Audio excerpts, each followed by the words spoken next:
We'll get started. Sorry for the few minutes late start. We'll try and make up the time as we go.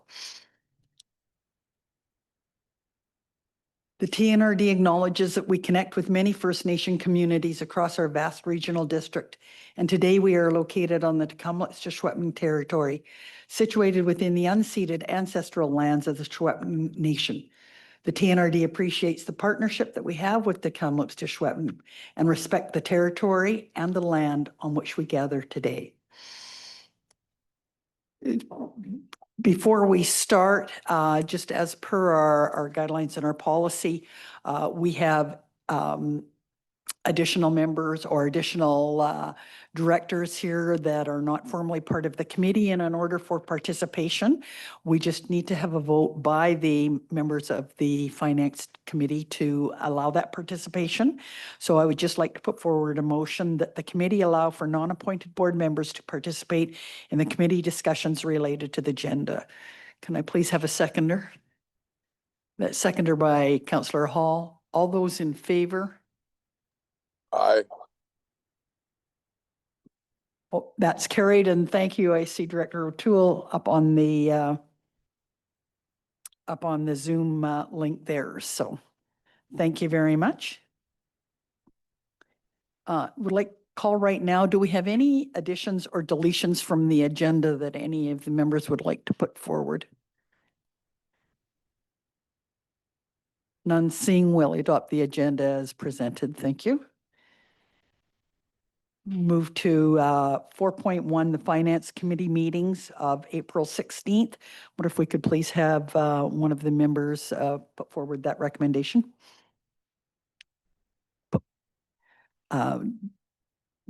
Director Hall and seconded by Director Kerslake. I'm going to call now for the report 5.1. And I would invite Financial Officer Carla Fox. No, just a second.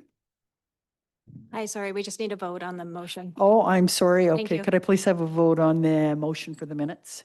All those in favor? Aye. That's carried. Thank you. Okay, well, now we'll go to the report 5.1. Thank you. It feels like a long time since I've seen all your faces. So overall, we haven't really been presenting the quarterly reports to you guys, just giving them to you guys for information and if there's any questions. The second quarter report might seem like it's a little bit behind getting to you. The only reason that is because of the timing of the Finance Committee meetings. We typically just bring them to the committee meetings, so they're a little bit delayed. We're actually underway putting together the third quarter statement or report right now, and that will come to you guys at the next Finance Committee meeting, but that probably is not till December. So at this point, I would just turn it back if there's any questions. Really, everything is on track and in order. We're here to answer any questions that you may have at this point. Thank you very much. So I hope everybody's had a chance to read through the report, and we'll now create a speakers or a question list if you like. So I don't know if anybody that has a question to ask, if they'd like to raise their hand, I'll write their names down and then we'll proceed in the order that I record. So is anybody around the table or around the room here wanting to speak? Seeing no other hands raised at this point in time, I'll ask David to start. Thank you.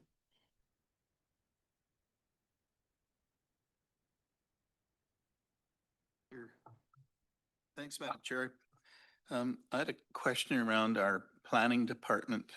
I've sort of been following that, and I was wondering, I know this is the first 6 months, but I was wondering where our revenue stream was at, whether it's similar to what we've forecast, or is it running ahead of, like, are we making a little bit more money in that department, or is it going to,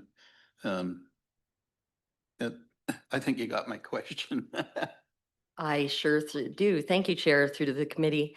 So planning revenues are basically on target right now. So we're projecting right now to come in right around the budgeted number. And I think we were at 450 in our budgeted number, which is lower than other years. So what that tells me is our projections were fairly bang on for this year. And we're just hoping that maybe there's some new development opportunities that are out there that will maybe bring us in a little bit more this year, but we're waiting to see if that comes to fruition. Thank you. Director Grenier. Thank you, Chair. Just following up with that, I know that on the report, it indicates that we've had an increase in the building activity, but a decrease in the permits. And I'm wondering, is our revenue stream evenly divided between those two values, or is it skewed one way towards permits? Because the actual building activity across the TNRD is up significantly, but the permits are down, so.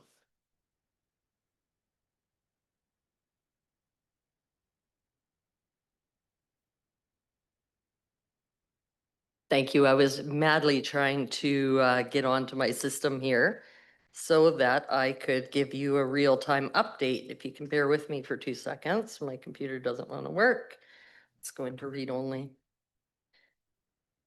Chair, while we're waiting for CFO Fox, I can jump in because I know Alex and I had this conversation this week about permits being down, but the values being up, and that it's just the projects right now are larger than normal, but the number of permits are lower, and so it's just that variation of a bunch more larger projects versus a whole bunch of smaller ones. So it's very difficult to predict, and this is like a bit of a throwing darts Just every year. supplementary to that, I quite understand that. I guess my question is our revenue stream tied to the issuance of the building permit or to the size of the building permit construction value? I can see it going down because we have fewer permits, but perhaps it's going up because we're substantially up in the permit value. And I was wondering if you had any comment about that. What I think I would like to do is just gain some further insight into that before I just give you my best guess. I don't want to do that. So we'll get you some information on that and just send it out to the committee. Thank you very much. Have we got anybody around the room here that has additional further questions? None. Oh, one more. David. Thank you, Madam Chair. I went through all the different water districts that the TNRD now manages. Are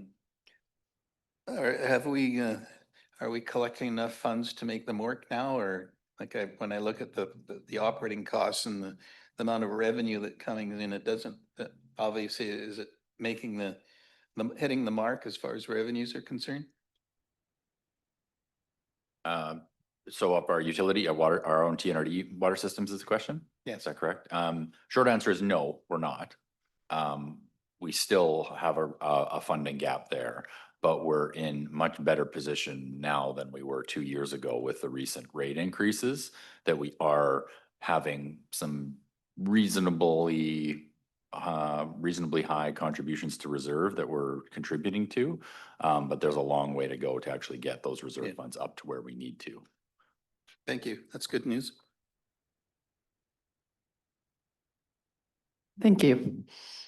Okay, seeing no other hands raised, we're going to move on now to item 5.2, which is just a verbal budget update from Chief Financial Officer Carla Fox. Thank you, Chair, through to the committee. I thought about putting together a little bit of a presentation, but because we're just in the midst of putting together all the documentation for the budget workshop, which is coming up very shortly, I didn't want to preemptively try and put more information together that you'd be getting there. So I really just want to touch on the highlight. Since I started, the information that comes to the Finance Committee has been varied, but I do believe we've committed to just giving you guys a little bit of insight of what is coming. And really talk about maybe just broadly some of the financial impacts of the first draft that you'll be seeing and what we're seeing. The first draft will include the operating plan, the general operating and utilities fund, and the capital plan.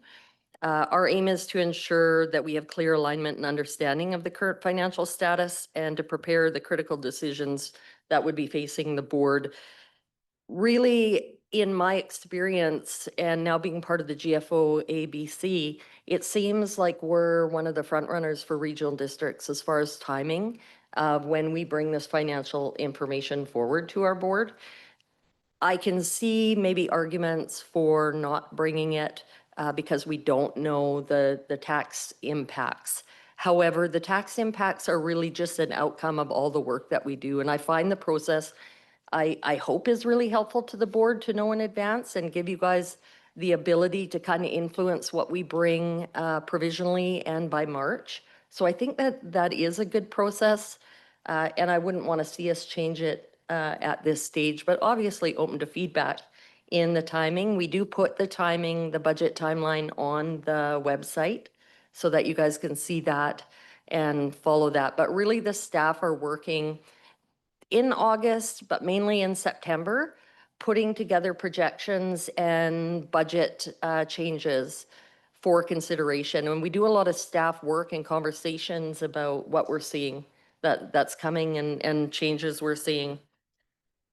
Over the past 3 years, since I've started, we've really done a lot of targeted expenditure reductions across the organization. And some of those cuts are putting us very close. And I don't know if you'll remember when the auditor came forward from BDO and said, in the audit, I'm really seeing your variances are very narrow. And that is a lot to do with the fact that we've been targeting these reductions and trying to reduce surpluses overall so that surpluses are coming in more reasonably. And you'll see over the presentation that we bring at the budget workshop that I think we were going from $10 to $8 million worth of surplus in a year down to $4 to $5 million. That's a significant decrease in the amount of surplus. And it directly affects, if I were to explain this out, and I've tried in many different ways, because of course, lots of people are financially savvy. Some people are good with finance, but they don't really understand surplus and how it works within the regional district. But really, in our current year, if we said we were going to spend $1 million and we only spent $750,000, we would have $1 million worth of revenue minus the expense, leaving us with a $250,000 surplus. And politically, that might look as though we taxed for money we didn't spend. So legislatively, they make sure you're responsible for that money that's left over, and it directly goes into your operating revenues for the next year. So what that means is that you don't have to tax $1 million, you only have to tax $750,000. Essentially, there are sometimes things with surplus that we do if it's related to a certain project. Sometimes we move that surplus out of the operating to a reserve to pay for that specific project if it was delayed.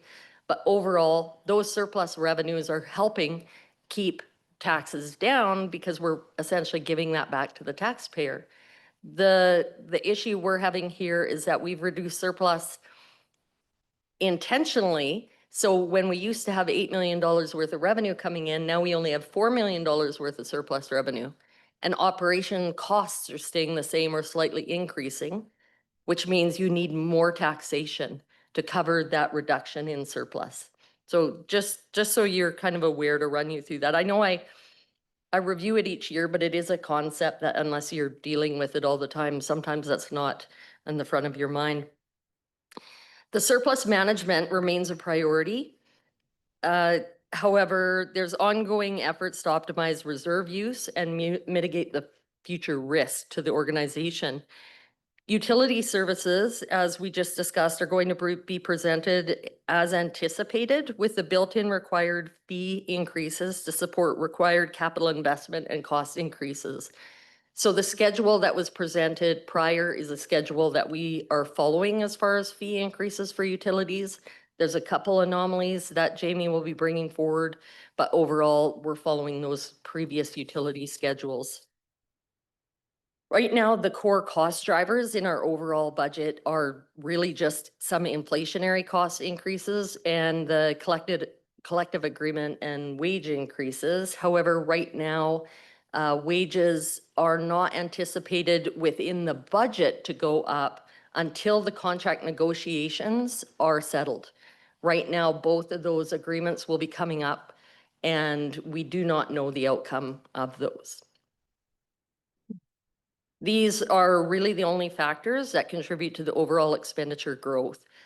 I would actually say that our expense increase from 25 to 26 is less than $100,000 for the entire organization at this time. The presentation of the draft plan will cover all of these items. I'm going to really focus on the budget workshop. So I know you guys are aware you get these big budget reports. They're 20-some pages long and they have all this financial data. For the budget workshop, I'm going to try and really simplify that this year. What I'm going to try and do, because you guys are in kind of, is it the third year of doing this with me? And I think you guys are familiar with the budget documents and how they're presented and where to look for information. So what I'm going to really try and hone in on are the key changes, the key drivers, the key things to focus on within the report. So there should be substantially less of the report, but you will still get the same backup information. Each of the departments is going to go through also to start with a SWOT analysis that really, and I think this is something that we have heard back that people really, really like this part where the department GMs and managers are there presenting what has happened in their departments over the last year, and then talking about some of the weaknesses or threats they're facing, and really that's leading you into what you're going to see delivered in that budget for changes or challenges over that 5-year plan. It's been really well received. Everybody is pretty familiar with the format, staff and the board included. So I am looking forward to putting that together and having that come to you guys again. And then in the afternoon, we'll really be looking at the overall financial status and those financial documents, just as we have in the past. But again, I will not be really focusing at that time on the tax impact implications, because as you're aware, BC Assessment doesn't provide us with the new assessment details until later in December. So it's hard for me. In December at provisional, we'll really kind of bring you some of that language around tax impacts. We will still give you the documents that we've created for those budget communications, the ones that we work with each electoral area director on that has the menu of services, and then those ones that are really specific to what's the cost per $1,000 for each of the individual services. That helps you kind of communicate that to the constituents. Make sure I've covered everything. We have been over the last few years drawing on reserves for sustainability and operations. And it is something that I always caution every year that it is not something financially sustainable. Reserve subsidies have been critical to offsetting revenue shortfalls and fund essential services. So interestingly enough, the percentage of tax increase is going to be high, even though our expenses are only increasing less than $100,000. And often I have people look and they're like, well, why is that? Because we have tax revenue and we have other revenues that pay for the services. The other revenues includes surplus dollars, and they include reserve amounts. So as soon as we start taking reserve amounts out of the equation, taxes have to go up to pay. As soon as we start taking surplus dollars out of the equation, taxes have to go up to pay. And as I was saying last year in my presentations, over and over, as we're going towards solid waste reserves and development services reserves, and we targeted that $1 million, almost $1 million of community assistance reserve to give back to the taxpayers, that $1 million is not there. So the amount of operational costs still is. So right away, that's a tax increase. Okay, that is our biggest challenge with the budget that we're bringing you this year, is the lack of reserve funds to continue to subsidize operations and surplus dollars dwindling to less than half. The capital budget itself is pretty static. We bring every year capital plan. And here at the regional district, what we tend to do is we put a lot of the capital up front in 1 year. And sometimes we're spending significantly less than we've planned. But the problem is if we have a year that we are able to achieve a project in 1 year and we don't have all the dollars shown in that year, it would be a budget amendment and time to come back to ask you guys for approval. So when we know there's a water treatment plant, we might split it over 1 or 2 years, but we try to keep it short because it gives us the flexibility in managing those projects and getting them done when we can. Overall, the capital plan is on track.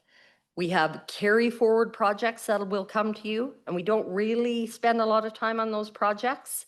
So what I would say is if you're curious about projects that were already approved that haven't been completed, we carry forward the dollars to support those projects until they're completed.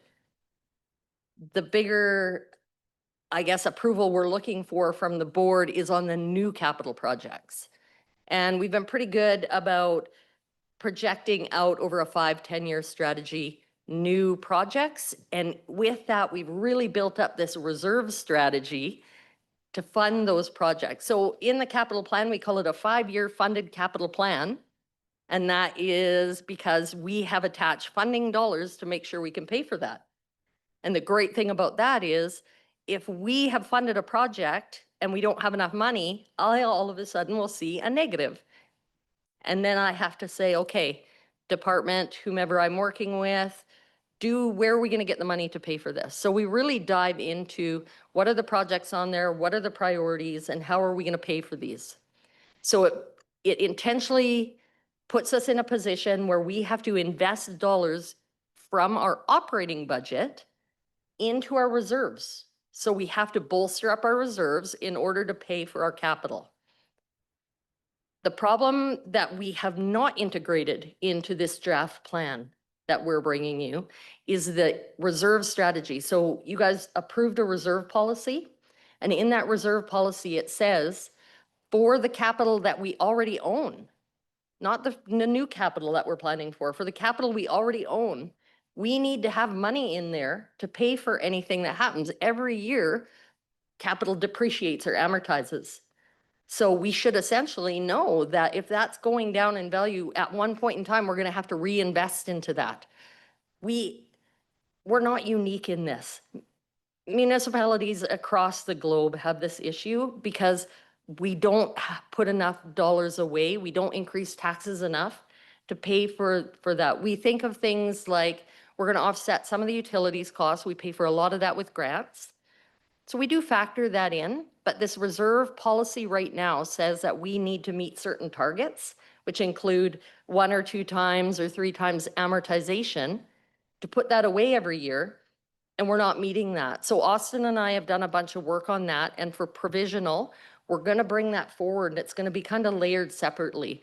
So the board can consider, here's what our operating costs, this is what it's going to take this year to meet this reserve strategy. This is what it's going to cost. And do we want to factor that in as well to meet our policy that we've approved? So just so you know, those 2 things are going to be brought to you a bit separately, intentionally, because that's going to give you the opportunity to see the budget itself as it stands alone, and then the work that we need to do over a period of time to meet the policy that we've approved. I think, let's see here.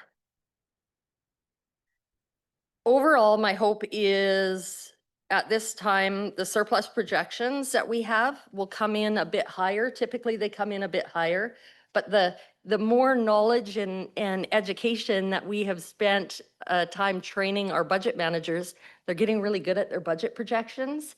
I don't know that they'll be quite an increase that we have seen in the past because we've gotten pretty good with that. But I do think at the end of the year, our surplus projections are going to be a little bit higher. That should help our tax rate somewhat. That is my hope at this time. I think staff over the past 3 years have done a really incredible job of targeting these surplus reductions and doing a lot of intentional expenditure reductions. If you think about how much the negotiated wage increases have been, we have over the past 2 years been able to reduce expenditures beyond the amount of the wage increase. So, you know, we have expenses, but they're just slowly creeping up, which is typically what we would see. So the challenges that we're having as far as higher increases come in contract negotiations for solid waste that happened to us a couple of years ago that we're still seeing the effects of that. Utility rate increases for capital investment that in the beginning weren't being funded as much as we really needed to sustain those operations. We were hit with strain on the economy for all costs and inflation. Those are things that are outside of our control. So I do feel like staff have really put in a lot of effort to really push that down as far as we can go. But what I would caution, and what the auditor is also saying, is that we are as far as we can go. And I'll show you that in the presentation, how close we are, and showing you a less than $100,000 expenditure increase on an $80 million budget. I feel like we've done a good job there. And we're gonna see some of the challenges with the other revenue that I'll really depict in the presentation that you'll be able to see. I have blabbered on so much. I'm gonna stop there. Hopefully it went in your ear and didn't fall out the other side. But I am here to answer any questions at this point you might have. Thank you very much. And just a reminder to everyone that that budget workshop is on November 5th. So make sure you have that in your calendars. I think the workshop is probably one of our most valuable educational sessions that we have as we sit on the board and as we try and sort of manage or help manage our large district. So if everyone can make sure they have that in their calendar, and just sort of go around the room and see, is there anybody that has a question to ask of CFO Fox?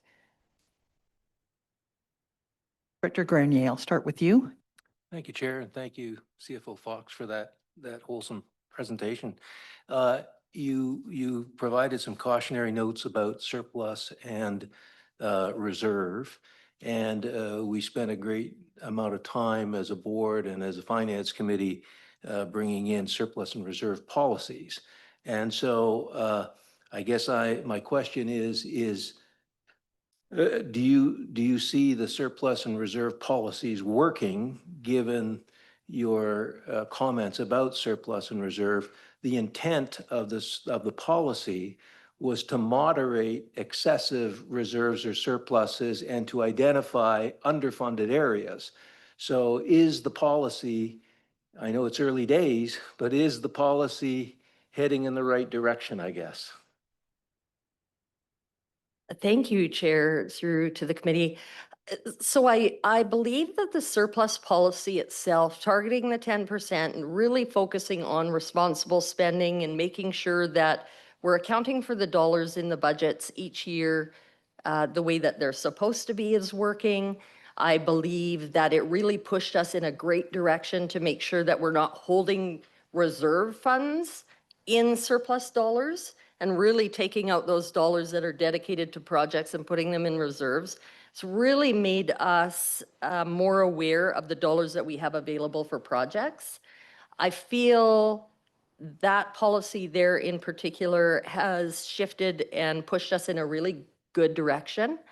I think the awareness from budget managers across the organization on surplus dollars has increased, and their awareness to why they're there, and we talk about it a lot more. I can't say to what happened in the past, but I know we're having conversations about it all the time, and I think that is a really positive thing. I think the target of the reserve policy itself, I think the intent is really great. and it is what we should be doing.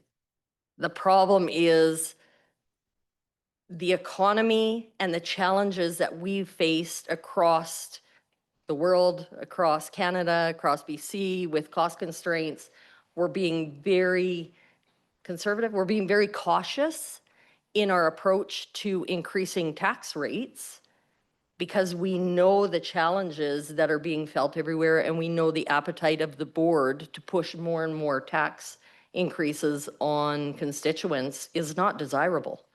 So we're trying to find a way to put the reserve policy in place that will have the intent of creating what we need, but not a large impact to start with, if that makes sense. So we're trying to really find where the board's appetite is to how to implement this strategy. Because right off the hop, you could just take, oh, we need an extra $5 million investment per year in our reserves for capital and operating. Well, we can't add that to taxation in 1 year. That wouldn't be acceptable. So how do we get to what's acceptable?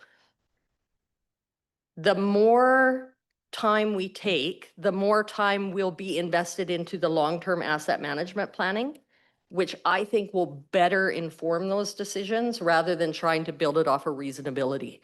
So, and what I mean there is right now for certain projects, we take the amortization, we're saying, okay, for that project, you probably should be putting 2 times the amortization away. So let's say for library facilities, there's $500 or $1 million worth of amortization a year, right? Maybe there's $1 million that we should be putting into our reserves every year to offset what's depreciating. But when you have a long-term asset management strategy, you say, okay, we have this. If we replace this now, we need that. We can replace this later. We can stretch a timeout on this. Maybe we only need to put $800,000 away. Oh, and then libraries capture a lot of grant funding, and typically we see we can capture about 25% grants. So the amount we put away, we're going to reduce by 25% because we can reasonably say in 10 years, we'll have an ability to pay for part of these projects with grant funds. So the asset management planning is really essential to putting more value into the decisions that we're making, more intentional, if that, if that makes sense. So that was a really long answer, but the reserve policy, we're not there. I think it's what needs to happen. It's really hard to layer that in on top of, we're just doing business as usual and it's costing more. And that seems like too much. So how do we layer this on? So we're trying to give you guys a roadmap to doing that and feeling like you can stand behind that. Good. Thank you. We'll move on, and I'm going to just give deference to a committee member over an observer. So I'll first go to Director Allard, and then we'll go to Director Yusof to finish. Thank you, Madam Chair. Just on our reserves, from what I understand, you can't move reserves between departments.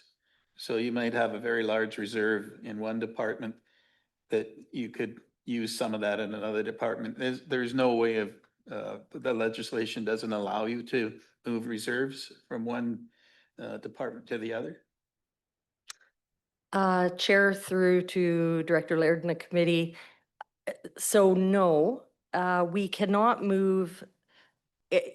And I'll give you a little bit more context there. We have service establishment bylaws that are set out with the constituents of any area that agree to what they'll pay for a service. So the intent there is very clear guidelines that say from this fire service, you will collect money only for this fire service. So if we collect that money and it's to pay taxes, it's to pay the operating, it's to pay capital costs, and then we put some of that in a reserve fund, and then all of a sudden there's excess money there, you cannot take that money and put it in another reserve and utilize it there. What the board can do, and what they have done, is put borrowing bylaws in place where some reserves have been larger and not required, so they have lent money to another service, and interest is required to be paid on those funds. So we do have a couple areas, but it's very rare because it really would have to be a reserve that doesn't have capital needs attached to it.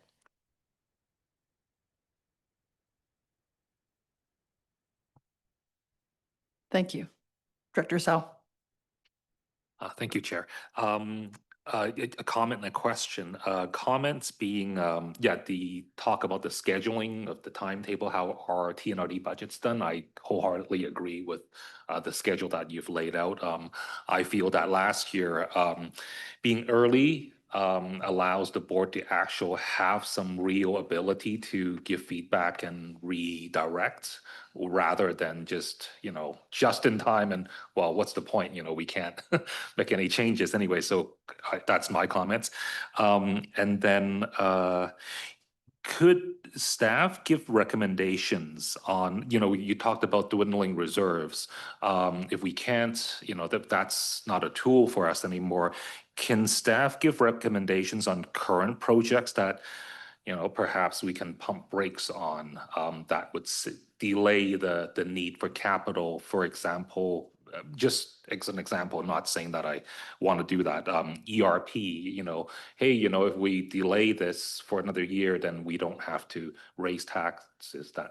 Thank you. Thank you. That possibly a good question at the budget workshop to or to see if we can get a presentation or a question that others might like to hear and have comment on. So I think that'd be great for something to add in to the workshop discussions. CFO Fox. Yeah, I would like to, there's a couple things I want to highlight there. Number one, the ERP is paid for out of accumulated surplus and it won't affect taxation at this time. Obviously, increased operating costs are factored into the budget, into the 5-year plan, because it was something that was approved. And you're probably going to get a report that the tender and everything has been finalized. So timelines are already implemented in place. What I would suggest is that when you go into the budget workshop, knowing that expenses are pretty squeezed, there's not really room to push down there. We're left with services and service levels. And you really should look at your menu of services and talk when you meet the electoral area directors, for sure, because most of them or all of them will meet with us. Some of the other directors will meet with us too, but really look at your menu of services. We're going to meet with a number of you next week. We can talk about the services that you have and if you're satisfied with the service and the service delivery that you're getting. Because really, the costs are directly attributed to the services that you're receiving. And there's not a push for new positions. We're really just trying to give you more with less at this stage. I don't really have projects at this point for suggestions. I think I would take the recommendation of the chair to think about some of the things that and bring those questions up at the budget workshop, because that is your time between then and provisional to really try and decide if what you've agreed to pay for your constituents, are you getting the value out of it that you're looking for? Because we're telling you what it costs to deliver those services. Is that fair? That sounds great. CEO Hildebrand. Thank you, Chair. I also wanted to just touch on Director Sau's comment about he likes the schedule and the fact that we kind of are ahead of the game. And when I talk to the other regional districts across the province, that's a bit of an envy that we are so far in advance. And I know they've even reached out to Carla to kind of share more of our process with other regional districts and municipalities, because we kind of are in a position that by the end of December, we're already almost locked in. We're just now waiting for assessment and final tweaks and take it where others are just starting. So we like the process. It is working. The whole budget day works really well to get feedback and input from the board. So just wanted to comment on that. Thank you. We'll go on to 5.3, a BC assessment update. Oh, Yes, go ahead. I just have a question. Well, when we meet with you next week, I'm just sorting out time when I come up. Do we get information prior to our meeting? Are you going to, so we can look and see where our budget is and make some decisions and have a discussion? Or can we get that copy prior to our meeting? Yeah, thank you, Chair, through to the committee. Was something we're going to talk to you about too at the EA committee meeting, but we're just finalizing up and touching up all the backup documentation. Jamie's going to get that to this afternoon for review. And then hopefully by tomorrow, when is oh, yeah. At least by end of the week, for sure. Yeah, we were going to try and target Thursday afternoon or evening, but at least by Friday. Thank you. That'd be great. Thank you. So we will move on. No other questions? Oh, just a second. Just to reiterate for Director Laird's comment, once the information has come out from finance staff regarding the budget meeting, I just want to relay some caution about improperly constituted meetings. So if you are discussing things amongst yourself, please try not to ensure that this is a improperly constituted meeting that you are holding between yourselves. Everything should be done publicly. Thank you. I didn't quite understand that. If you are having conversations amongst the other directors, we just need to make sure that if it's all the EAs that are discussing this not in a public forum, that we need to make sure that this is not done so in an improperly constituted meeting. So if you are discussing the budget, you receive the reports, you want to speak amongst yourselves, we just want to err on the side of caution and ensure that we're doing this in a public forum.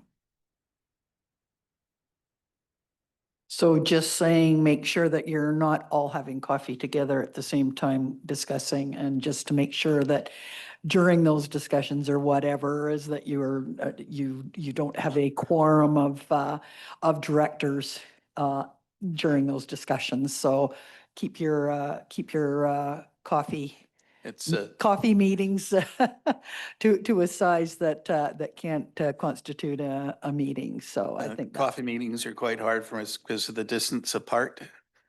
I don't think I've had coffee with any of the EA directors, other than Herb, of course, because I see him all the time. But it's the distance to travel to have a coffee meeting is ordinary expense for us. Thanks. Okay, thank you. We'll move on then to 5.3 if we can. Thank you.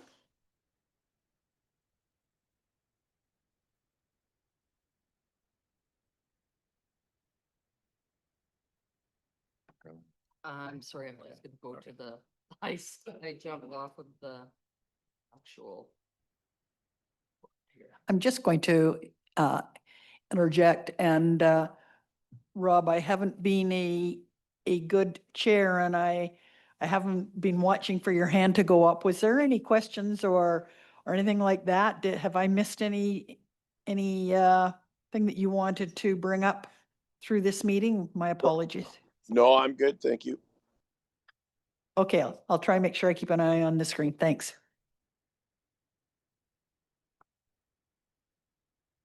All right, 5.3 really is the BC assessment topic, just in regards to every once in a while, they target different areas to reassess. They have, my understanding, for some time wanted to reassess pipeline assessment values or the value of the pipeline properties. And what has occurred is we received communications that, and in sharing with other regional districts and municipalities across BC, they all got communications that their pipeline valuation was changing. Ours was changing on the tune of going down between 25 to 27%. What we did right away is just a quick assessment, working with Austin on if the values that the pipeline has go down by that much in these areas, what does that impact look like? And what that means, you have it doesn't change the bill that the TNRD has or the money that we collect. We need this much money to operate. But what it changes is who pays the bills. So over the past few years, we say, okay, pipeline's been great. If you take area B, their residents have really benefited from the pipeline assessment coming on board because their residential tax has gone down. It's great. It's a good sell for the pipeline. Now they've come back and said, okay, we've decided that the valuation's too high. We want to reduce it by this much, which means about $260,000 of a amount that they pay is going to shift back to all the other classes. And then once that information was shared, we were obviously quite concerned on the impact to business, but really residents, and shifting that back. A lot of these electoral areas are made up of majority of residents. That impact, we did find out further that they were looking at railway CN revenues at the same time, and but they didn't get to it this year. So in that would have meant that possibly those revenues went or values would have went up, pipeline down, and maybe just a very minimal effect on the other classes. So I think from my perspective, it would be, if you can't do it all in 1 year, is it really reasonable to say we're only going to do this and put that through, and now maybe next year we'll get to the other one? I would prefer that they reconsider and wait till the CN one's done so that impact shifts and it's not a large burden on the rest of the taxpayer classes. There has been some communications back and forth between the groups. It was the Minister of Finance was really one of the key players in this, and the timing that was going to be pushed forward. So we have had some discussion there. I'm going to leave it at that because I can add more, but I know that Scott would like to talk to you guys too about this, and then you may have questions. Thank you through the chair to the committee. This is something that was a bit worrisome for us when we found the information out, and it is to the tune of about 260,000. And for us personally, on our budget, 1 percentage point is about $287,000. So it's a big number to shift potentially. And the fact that they are only doing half of it now, and maybe railways, CN, NCP, I think railways maybe next year. So that hills and valleys doesn't make any sense to us. So you would have maybe seen in tomorrow's meeting with the board that we do have a letter that staff have kind of drafted for the board's consideration. Because I know that I've even heard from MLAs reaching out to me now that we published that document saying, this is news to us, some of our local MLAs, and they want to see copies of this letter and hear from the board as well. So it's kind of worrisome because it's an interesting shift that shouldn't be happening in year 4 of a term, in our opinion. But that's, yeah, it's just an interesting kind of surprise that we got. We as staff met with BC Assessment, had a Teams link or Teams call with them. They are going to be a delegation, I believe, tomorrow, presenting to the whole board that same information, so you can ask questions, but just wanted to give you more context. Director Gurney. Thank you, Chair. Just trying to work that back, and basically these commercial assessments are valued at 3 or 3.4 times a residential assessment. So $1 reduction in a commercial valuation is the equivalent of $9 on the residential side to make up for the same kind of revenue. So the impact is quite profound. It's not just, gee, they're going down, but the burden is substantial on the residential. And I'm wondering if we will be discussing this letter, but whether we have any room to suggest a phase in of their changes. If they're committed to do it, which it sounds like they are, what about phasing it in so it's spread over a number of years? Thank you. Through the chair to Director Grenier, the answer was no, that they've been directed to do this. So this would be purely political. The board would need tomorrow to make that decision, have that discussion, and determine what next steps are. Thank you. Director Laird. Thank you, Madam Chair. When actually, I think I talked to Jamie about this, and I think we're at UBCM. We had a discussion of the fact that the BC Assessment Authority was going to try and claw back some of our tax funds. I have two concerns. We only have two classes in the, as far as I understand, there where we actually tax. Municipal governments have about 5 different classes to spread that sort of a shortfall over, where the TNRD you only have the 2 classes. So it is a really heavy impact, no matter which way it goes, on the, especially on the residential side for us. And I think we have to be very adamant that it has to be done properly. And I do agree with what Scott says. It can't just be one year and one the next. Should come forward all in 1 year if they're looking at changing the assessments. The other question I had, which I don't understand, does BC Assessment actually have the ability to come in and tell you that we're reclassifying a certain part of our tax base? Is there a doesn't the municipality or the provincial government municipal have something to say in that? I don't know. I never knew they had that kind of power as an assessment authority. Thank you, Chair, through to the committee. Number one comment I'll make, and I'm going to pass it to Austin because he can give you some information about classes and things just to give you guys some good information on that.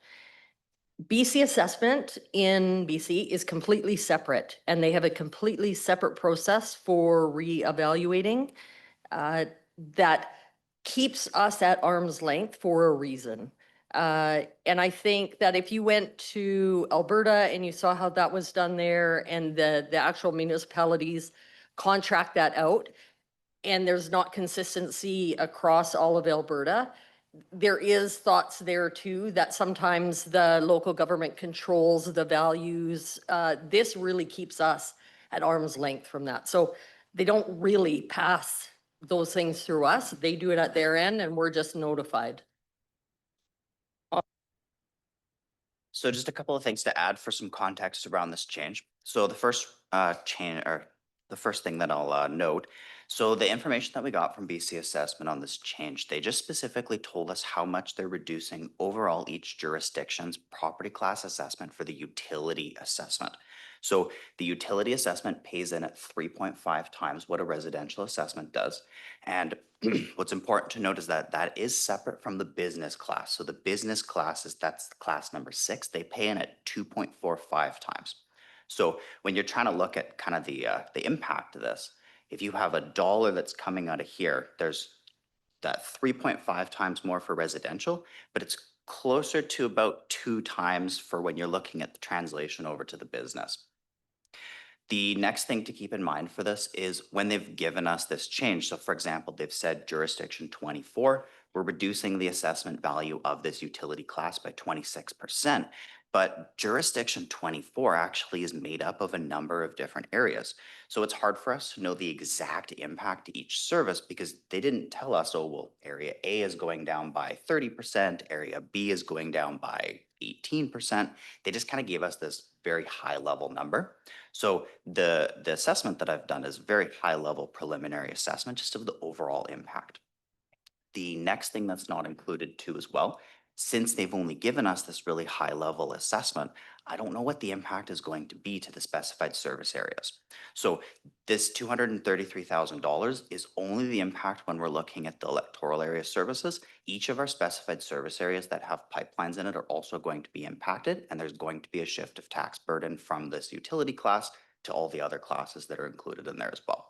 We've requested that BC Assessment provide the detailed information for us. Typically, we wouldn't get it till like 3rd or 4th week of December. I've asked for them to provide it a little bit earlier because it seems like they have some of the info. Haven't seen anything yet, but as soon as I see that, I can start to do that more detailed assessment and actually give the specific breakdown by service, by area, to see who's paying the lion's share of it and who maybe isn't affected as much.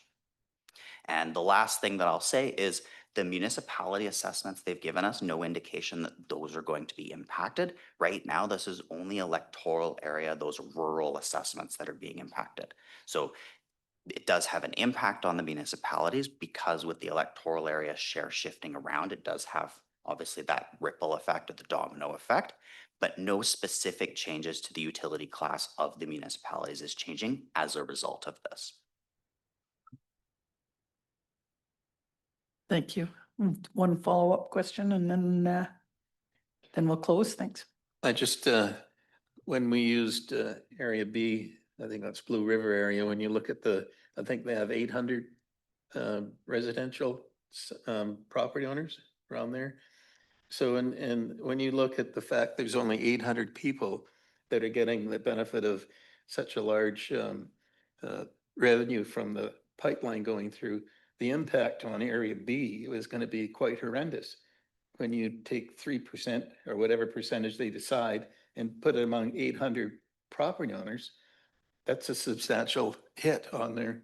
And every area has a different population and a different relationship as far as the amount of money that's generated through pipelines going through our communities. I know I'll be fairly heavily impacted because a lot of it goes through Area M. And it is a concern. And all we're doing is basically just shifting the tax burden around. And the other concern I have, the federal government, I think, owns most of the new pipeline under the company. I can't remember the exact term, but it's actually owned by the federal government and it's run by a separate entity.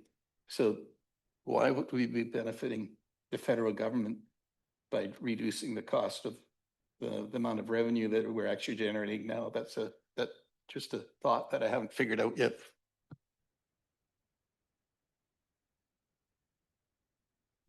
Thank you. Did you say, do you both want to chime in there? Thanks. Yeah, my question will be general, and then Austin's going to speak directly to Director Laird. What I would caution in your communication with this issue is to keep it separate from TNRD and your TNRD work and budgeting, and keep it to the assessment values. My fear is that you don't want to have to deal with this issue in conjunction with, so your TNRD budget and your budget work, this is outside of our control. This is something that's happening to the assessments that will happen to the constituents in your area. Definitely an issue. This isn't something here that we as staff can do anything about. We're liaising with the groups to bring those conversations to you. But really, you guys are going to have to work to, I would say, lobby and communicate this issue above and beyond us, if that makes sense. So I just wanted to provide a little bit of context. Director Laird made a good point about Area B being that outlier almost in the number of residential properties. So the number of residential occurrences we have in Area B is about 340. The utilities class makes up 77% of that area, which is significantly higher than all the other areas.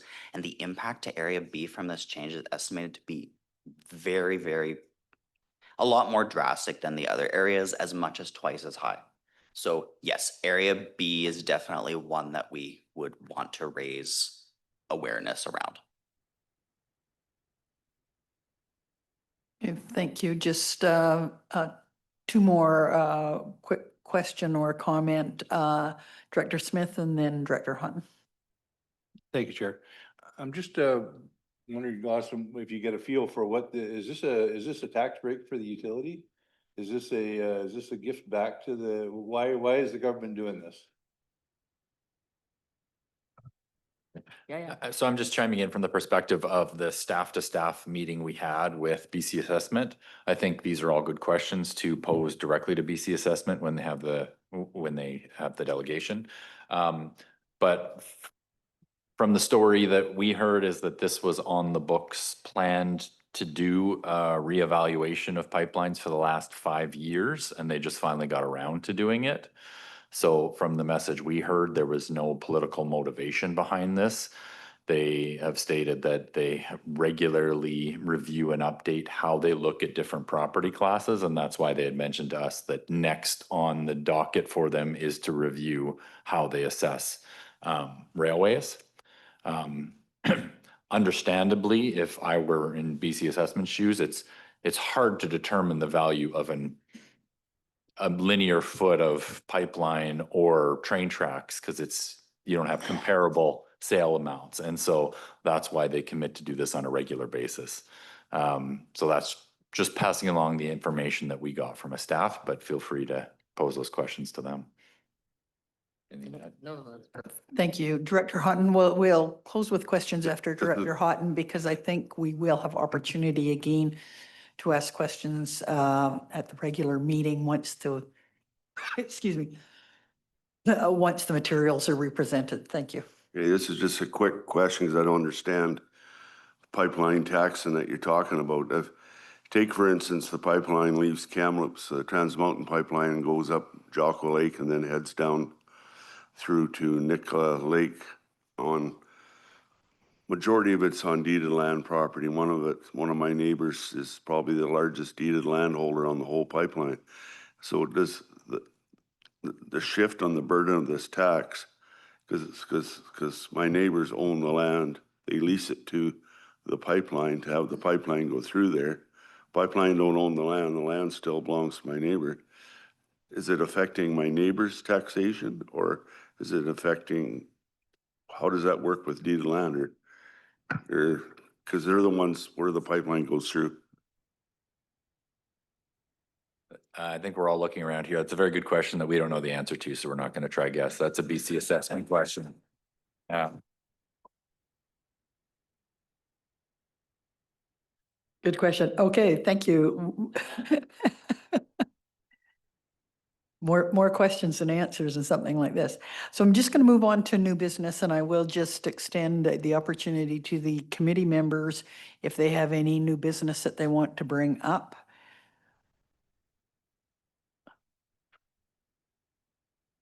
Thank you. I'm seeing none, so we are adjourned.